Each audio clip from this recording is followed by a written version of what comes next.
আসসালামু আলাইকুম এইচএসসি ২৬ ব্যাচের শিক্ষার্থীরা, কি অবস্থা সবার? আমরা তো মানবিকের বিভিন্ন সাবজেক্টগুলোর সাজেশন আপনাদেরকে প্রোভাইড করতেছি। যেমন পৌরনীতি দেওয়া হয়েছে, ইকোনমিক্স দেওয়া হয়েছে, লজিকও দেওয়া হয়েছে, কিন্তু ম্যান্ডেটরি যে সাবজেক্টগুলো রয়েছে বাংলা, ইংলিশ এবং আইসিটি, এই সাবজেক্টগুলোর সাজেশন এখন পর্যন্ত আমাদের এই প্ল্যাটফর্ম থেকে আপনাদের উদ্দেশ্যে দেওয়া হয়নি। বাট আপনারা হয়তো অনেকে চাইছেন যে এই সাবজেক্টের সাজেশনগুলো যেন আমরা আপনাদেরকে প্রোভাইড করি। সেই জন্য আজকে আমি আপনাদের জন্য বাংলা প্রথম পত্রের যে সাজেশনটা, বাংলা প্রথম পত্রের ফাইনাল সাজেশন, এই সাজেশনটা আজকে আমি জাস্ট আপনাদের সামনে একটু তুলে ধরার চেষ্টা করব। আশা করছি এখান থেকে মোটামুটি আপনি 100% কমন পাবেন। আমার প্রিভিয়াস যে এক্সপেরিয়েন্সেস আছে বা আমি এতদিন যাবত যে পড়িয়েছি বিভিন্ন অনলাইন বা অফলাইন প্রতিষ্ঠানগুলোতে, তার অভিজ্ঞতার আলোকে আমি জাস্ট আপনাদের সামনে একটু এক্সপ্লেন করার চেষ্টা করব কোন কোন গদ্য, কোন কোন পদ্য, এগুলো আমাদের জন্য এইবারে যেহেতু 25-এর ওরাও কিন্তু শর্ট সিলেবাসে এক্সাম দিয়ে গিয়েছে, 26 করোনা পরবর্তী এই প্রথম ফুল সিলেবাসে এক্সাম দিচ্ছে, তো এইখানে একটু কিন্তু আপ অ্যান্ড ডাউন হতে পারে।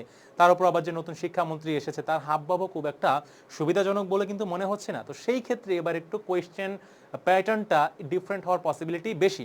সো দেখা যাক যে আমাদের বাংলা সাহিত্য পার্টে অ্যান্সারটা এক্স্যাক্টলি কীভাবে করতে হবে। যদি আমি ডিস্ট্রিবিউশনের দিকে একটু খেয়াল করি, ফার্স্ট অফ অল আমাদেরকে 4টা বিভাগ দেওয়া হবে। একটি হচ্ছে ক বিভাগ গদ্য, খ বিভাগে থাকবে আমাদের কবিতা বা পদ্য, গ বিভাগে আমাদের জন্য উপন্যাস থাকবে, ঘ বিভাগে থাকবে আমাদের জন্য নাটক। এই 4টা ডিভিশন থেকে আমাদের টোটাল 11টা সিকিউ দেওয়া থাকবে। তার মধ্যে থেকে আমাদেরকে অ্যান্সার করতে হবে কয়টা? আমাদেরকে 7টা সিকিউ অ্যান্সার করতে হবে। এখন ক বিভাগ গদ্য, সেখানে আমাদের 4টা গদ্য দেওয়া থাকবে, কবিতা থেকে দেওয়া থাকবে 3টি, উপন্যাস থেকে 2টি, নাটক থেকে 2টি। তাহলে 4 আর 3 7 আর 4 হচ্ছে 11টা। টোটাল আমাদের 11টা সিকিউ থাকবে এই 4টা বিভাগ থেকে। এবং এইখান থেকে আমাদের ম্যান্ডেটরিলি বাধ্যতামূলকভাবে অ্যান্সার করতে হবে, গদ্য থেকে 2টা অ্যান্সার করতে হবে, পদ্য থেকে 2টা, উপন্যাস থেকে 1টি এবং নাটক থেকে 1টি। সো সেই ক্ষেত্রে দেখা যায় কি, আমরা অনেকে চাই যেন আমরা উপন্যাস থেকে 2টা অ্যান্সার করি বা নাটক থেকে 2টা অ্যান্সার করি, যেহেতু এটা অনেক বেশি সহজ হয়। বাট এটা আমাদের দুর্ভাগ্য যে আমরা 2টা অপশন দেওয়া সত্ত্বেও পারছি না অ্যান্সার করতে। আমাদের একটা একটা করে 2টা বিভাগ থেকে 2টা অ্যান্সার করতে হবে। এবং আমরা যদি এখান থেকে 2টা অ্যান্সার করি আর বাদ বাকি 2টা যদি এখান থেকে বাধ্যতামূলক করি, তাহলে আমাদের কাছে থাকে 6টা অ্যান্সার থাকে। এখন আমার কাছে যদি 6টা সিকিউর অ্যান্সার এখান থেকে থাকে, তাহলে বাকি প্লাস যে একটা ওইখানটা আমি কোথা থেকে করব? ওইখান থেকে আমার মতো বুদ্ধিমানের কাজ হবে যে এইখানে যে ক বিভাগে আমাদের গদ্য থেকে 4টা ছিল, এই 4টা থেকে আমি এখান থেকে যেন অবশ্যই 3টা অ্যান্সার করি। যদি এখান থেকে 3টা অ্যান্সার করি তাহলে মোটামুটি ভাবে আমার 7টা সিকিউর যে একটা ইকুয়াল ডিস্ট্রিবিউশন, এই হিসাবটা আমার মিলে গেল। এখন আমি যেই 3টা অ্যান্সার করব গদ্য, ওই 3টাই কি আসবে? বা আমি যে পদ্য যে 2টা অ্যান্সার করতে যাচ্ছি এক্সামে কি ওই 2টাই আসবে? যেহেতু এবার নতুন করে কিন্তু সিলেবাসে একটু কি এসেছে, অর্ধাঙ্গী এসেছে, যৌবনের গান এসেছে, কপিল দাস মুর্মু, তারপর এরকম যে কিছু কিছু নতুন বিষয়গুলো কিন্তু আবর্তন ঘটেছে আমাদের বইতে। সো আমরা যদি দেখে নিই প্রথমে গদ্য, সো গদ্যের ক্ষেত্রে আমাদের এই হচ্ছে ওভারঅল টোটাল একটা লিস্ট, যেখানে রয়েছে 6 আর 6 12টা। এখানে আমাদের টোটাল 12টা গদ্য দেওয়া আছে। এখন এই 12টা গদ্য থেকে আমাকে অপশনে দেওয়া থাকবে 4টা, আমাকে সর্বোচ্চ অ্যান্সার করলে করতে হবে 3টা ওইখান থেকে। তাহলে যেই 4টা থেকে আসবে ওই 4টা একেবারে ডেফিনেটলি বলে দেওয়া খুব একটা হয়তো সহজ কথা নয়। বাট এটা যদি সিকিউর জন্য আমরা 4টা পড়েও যাই, এমসিকিউর জন্য তো আমাদের 12টাই পড়তে হবে, তাই না? বাট এমসিকিউরে গতানুগতিক একটা ধারা আছে। যেমন এমসিকিউর কথা যদি বলি বা সিকিউর কথা যদি বলি, এমন কিছু কিছু রয়েছে, লাইক আমি অপরিচিতের কথা না বললে নয়, বিলাসীর কথাও না বললে নয়। তারপরে এবার নতুন করে একটা যুক্ত হয়েছে, সেটা হচ্ছে অর্ধাঙ্গী, বেগম রোকেয়া সাখাওয়াত হোসেনের অর্ধাঙ্গী রয়েছে, মোতায়ের হোসেন চৌধুরীর জীবন ও বৃক্ষ রয়েছে, তারপরে রয়েছে আমাদের কাছে মাসি পিসি, দেন আমাদের রয়েছে রেইনকোট এবং রয়েছে নেকলেস। তাহলে এইখানে যদি আমি দেখি 3টা এবং 4টা, টোটাল 7টা। এই 7টা হচ্ছে এমন ধরনের গদ্য যেখান থেকে both MCQ plus CQ, both MCQ এবং সিকিউ উভয়টা এখান থেকে কমন থাকে। এখন সিকিউ যদি এর মধ্যে থেকে নাও আসে, সাপোজ আমি ধরলাম এখানে 7টা আছে, তো 7টা থেকে যদি নাও আসে আমাকে তো থাকবে অপশনে 4টা। সো 4টা কোনটা কোনটা? সেই 4টা হবে আমাদের জন্য মানে পৃথিবী উলট পালট হয়ে গেলেও এমন কিছু কিছু গদ্য আছে যেখান থেকে প্রশ্ন করা টিচাররা অফ করবে না, জাস্ট বন্ধ করবে না। যেমন আছে অপরিচিতা, যেমন আছে বিলাসী, অপরিচিতা আছে, বিলাসী আছে। যেমন আমাদের কাছে রয়েছে রেইনকোট, যেমন আমাদের কাছে রয়েছে রেইনকোট। এই যে আমাদের কাছে মাসি পিসি রয়েছে, এই মাসি পিসি অন্যতম একটা ব্রহ্মাস্ত্র হতে পারে, খুব সহজে অ্যান্সার করা যায় এখান থেকে, তাই না? তাহলে যদি 4টা অপশন আমি ধরে নিই যে গদ্যের 4টা সিকিউ এসেছে, তার মধ্যে থেকে 80% মোটামুটি শিওর বলা যায় বিগত বছরের প্রশ্নগুলোর হাবভাব দেখে বা চালচলন দেখে আমাদের এস্টিমেটেড 4টা অপশন হতে পারে অপরিচিতা, বিলাসী, মাসিপেশি এবং রেইনকোট। বাট আমরা যদি এই রিস্ক না নিতে চাই যে না আমি শুধুমাত্র এই 4টা, কেউ যদি মনে মনে ঠিক করে আমি এই 4টার বাইরে আর পড়বো না, 4টাই পড়বো, ওকে ইটস ফাইন। যদি 4টাও না আসে অ্যাটলিস্ট অপরিচিতা, বিলাসী আর রেইনকোট এই 3টা আসবে। এখন এর বাইরে ইন অ্যাডিশন যদি আরেকটা আমরা কমন ফেলতে চাই তাহলে সেই ক্ষেত্রে আমাদের কি করতে হবে, আরেকটা আমরা ইন অ্যাডিশন নিতে পারি। এখান থেকে দেখেন গন্তব্য কাবুল বা নেকলেস বা কপিল দাস মুর্মুর যে শেষ কাজগুলো রয়েছে এগুলো আমি বলবো একটু এমসিকিউর জন্য, এগুলো এমসিকিউর জন্য, এগুলো জাস্ট 1 স্টার করে ইম্পর্টেন্ট আমাদের জন্য। কপিল দাস মুর্মুর শেষ কাজ বা নেকলেসটা আমরা একটু 2 স্টার হিসেবে রেখে দিতে পারি, এখানে একটা বাই প্রোডাক্ট হিসেবে রাখতে পারি। বা যৌবনের গান এবং অর্ধাঙ্গী এই দুইটাই কিন্তু মোটামুটি এবার নতুন আবর্তন বলা যেতে পারে। তো সেই ক্ষেত্রে আমার মনে হয় অর্ধাঙ্গী থেকে একটু বেশি প্রশ্ন আসার সম্ভাবনা রয়েছে, সেই ক্ষেত্রে অর্ধাঙ্গীটাও এখানে আমি 3 স্টার করে দিলাম। বাট যৌবনের গানটা আমি বলবো এটা 2 স্টার একটা মার্ক থাকতে পারে। সাহিত্যে খেলা এটা 1 স্টার থাকতে পারে, বাংলার নব্য লেখকদের প্রতি এটা 1 স্টার হিসেবে আমাদের কাছে থাকতে পারে। সো এই হচ্ছে মোটামুটি আমার যদি পার্সোনাল সাজেশন আমি বলি, আমার ব্যক্তিগত মতামত যে ওভারঅল এই 12টা গদ্যের মধ্যে থেকে 3 স্টার মার্কিং গদ্য শুধুমাত্র আমরা পেয়েছি অপরিচিতা, বিলাসী, অর্ধাঙ্গী, জীবনবৃক্ষ, মাসিপিসি, রেইনকোট এবং নেকলেস। এই টোটাল 7টা আমার ধ্যান ধারণা বা চিন্তা থেকেই বলছি এই 7টা থেকে 100% কমন 4টা অপশনে পড়বেই। বাট অনেকে হয়তো বলতে পারেন 7টা যেহেতু বলেছেন 4টা তো এটা কোনো বিষয় না, আমি বললে হয়তো চলে আসবে। তো আমি তাদের জন্য বলছি 7টাও যদি কেউ না পড়েন দয়া করে একটু কষ্ট করে অপরিচিতা, বিলাসী, অর্ধাঙ্গী, রেইনকোট আর মাসিপিসি এই 5টা অন্তত পড়েন, এখান থেকে আপনার 100% কমন পেয়ে যাবেন। ওকে, আশা করি আমি বুঝাইতে পারছি। আর এমসিকিউর জন্য কি পড়বো ভাই, এমসিকিউর জন্য তো কোনো সাজেশন নাই, এমসিকিউ তো সকল বই থেকে পড়তে হবে। বাট আমি যেগুলো এই যে 3 স্টার মার্কিং দিয়ে দিছি এখান থেকে অ্যাভারেজে দেখেন 7টা থেকে প্রায় 14টা এমসিকিউ আপনার এখান থেকে কমন আসবে। এই 3 স্টার মার্কিং সবগুলো গত থেকে অ্যাটলিস্ট 2টা করে কিন্তু এমসিকিউ পরীক্ষায় আসবেই, এটা আপনারা মিলাই নিয়েন। এইবার আমি যদি একটু পদ্যের দিকে বা কবিতার দিকে একটু আলোকপাত করি, তো কবিতাও এখানে আমাদের কাছে কয়টা রয়েছে, 12টা রয়েছে। এই 12টার মধ্য থেকে এমসিকিউ বা সিকিউ একেবারে 100% কমন থাকবে এরকম কিছু পদ্যের কথা যদি আমি বলি, তাহলে সেই ক্ষেত্রে আমার লিস্টের শুরুতেই থাকবে হচ্ছে বিভীষণের প্রতি মেঘনাদ, বিভীষণের প্রতি মেঘনাদ। তারপরে থাকবে হচ্ছে সোনার তরী, এইখান থেকে অর্থাৎ এই যে কবিতার কথা বলছি, পদ্যের কথা বলছি, এইখান থেকে কখনোই কিন্তু আপনার সিকিউ মিস হওয়ার সম্ভাবনা নেই, বা সিকিউ মিস হলে এমসিকিউ কখনো মিস হবে না। তাহলে বিভীষণের প্রতি মেঘনাদ, সোনার তরী এবং বিদ্রোহী এই 3টা এখান থেকে জাস্ট 1000% ইম্পর্টেন্ট, এখান থেকে প্রশ্ন আসবে ম্যান্ডেটরি, এখান থেকে মোটামুটি প্রশ্ন আসবে, আপনি নিশ্চিত থাকতে পারেন। এর বাইরে যদি পড়তে চাই, এর বাইরে পড়তে গেলে আমাদেরকে প্রতিদানটা একটু গুরুত্ব সহকারে দেখতে হবে, প্রতিদানটা আমরা রাখতে পারি। এরপরে আমাদের সামনে রয়েছে তাহার এই পরে মনে, এটাও আমাদের জন্য একটা 3 স্টার মার্কিং টপিক হতে পারে, এখান থেকেও প্রশ্ন হতে পারে। ফেব্রুয়ারি 1969, এটাও বেশ গুরুত্বপূর্ণ, এটাও বেশ গুরুত্বপূর্ণ। আমি কিংবদন্তির কথা বলছি, এটাও মোটামুটি গুরুত্বপূর্ণ রয়েছে।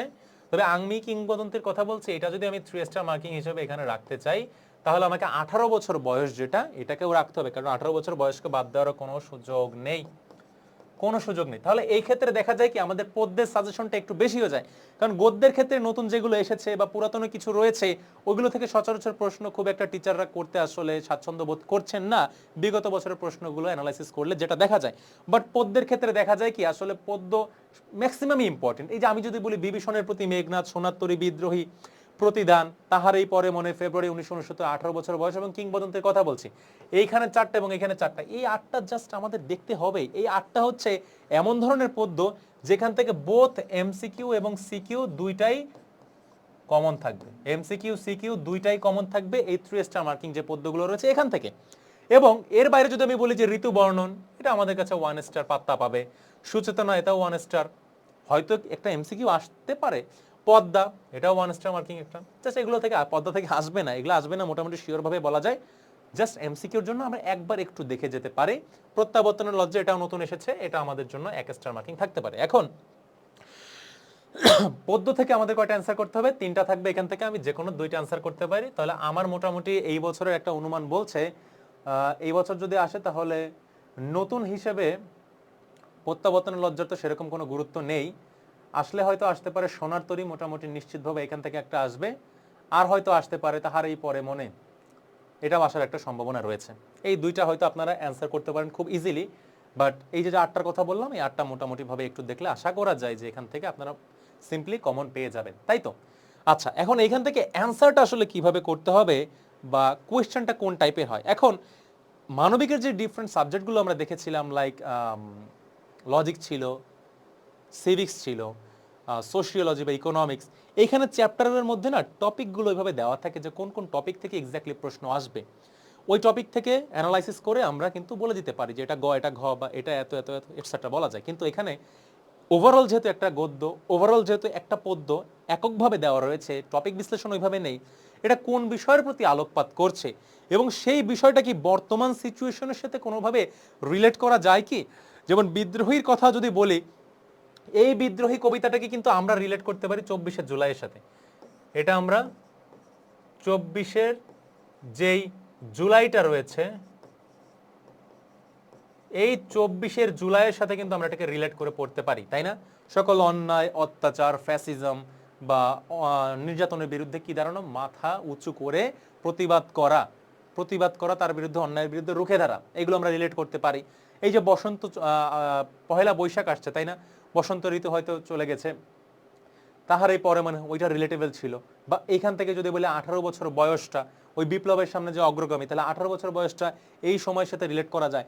সো দেখা যায় কি বর্তমান সময়ে এমন কোনো ইনসিডেন্ট যদি ঘটে থাকে বা এখনো পর্যন্ত হয়নি, সামনে যদি হয়ে থাকে, এরকম হয়, তো ওই ইনসিডেন্টের সাথে সবচেয়ে বেশি রিলেটেবল গদ্য বা সবচেয়ে বেশি রিলেটেবল পদ্য আসলে কোনটা, এইটা যদি আমরা একটু ক্রিটিক্যালি অ্যানালাইজ করে ওটার সাথে ম্যাচ করে পড়ে যেতে পারি, অ্যান্সারটা ওইভাবে তৈরি করতে পারি, তাহলে অন্যদের থেকে আমাদের প্রিপারেশনটা একটু অনন্য উচ্চতায় চলে যাবে কিন্তু।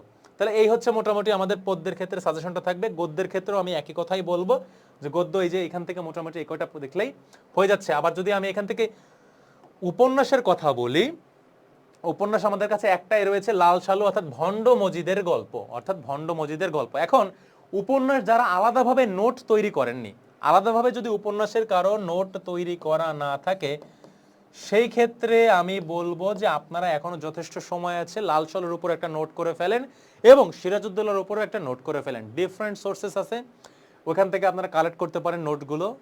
ওই নোটটা জাস্ট ওখানে দেখবেন সিকোয়েন্সিয়াল একটা ওখানে অ্যানালাইসিস দেওয়া আছে, একদম মজিদের মোহাম্মদনগর গ্রামে প্রবেশের আগ মুহূর্ত থেকে ওইখান থেকে শুরু করে একদম শেষ দিন পর্যন্ত খুব সুন্দর করে সিকোয়েন্স অনুযায়ী একটা নোট করা আছে। আমার জাস্ট পার্সোনালি ওই নোটটা অনেক ফেভারিট। আমি যখন অফলাইনে বিভিন্ন ক্লাসগুলোতে পড়াই, আমি ওই নোটটা ফলো করি। ওই নোটটা ওদেরকে পড়িয়ে দিলে জাস্ট ওদের বইয়ের আর একটা লাইনও দেখা লাগে না, সব সিকিউ ওই নোট দিয়ে মোটামুটিভাবে অ্যান্সার করা যায়।